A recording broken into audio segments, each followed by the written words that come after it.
Welcome to the Real-Time Settings tutorial for KeyShot 4.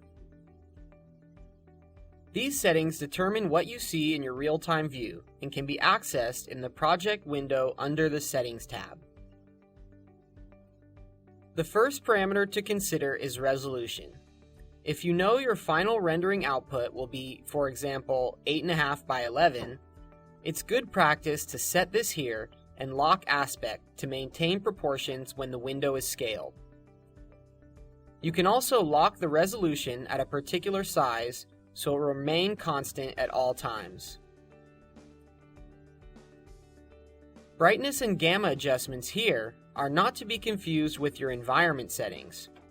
These adjustments are post-processes, so the image doesn't require recalculation when the values are changed.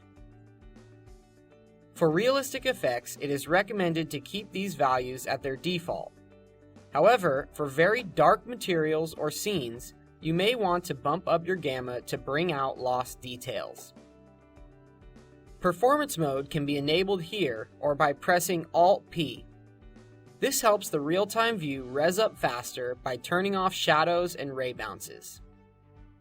Under quality mode, you can adjust the amount of ray bounces occurring in your scene. This applies most commonly to glass, liquid, and other transparent materials. If this value is too low, light does not penetrate the watch face.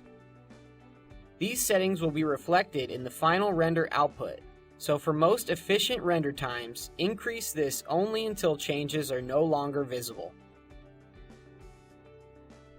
Increasing shadow quality will also increase render times. So before adjusting this, try decreasing your ground size in the Environments tab first. Self-shadows refer to those cast onto the model. For realistic effects, this should remain enabled.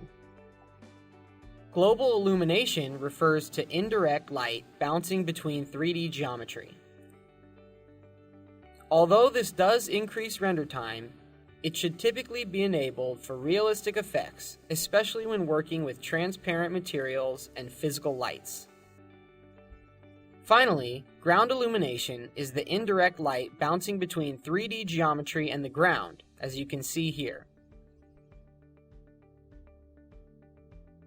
For a more in-depth explanation of these settings, reference the manual found under the Help menu.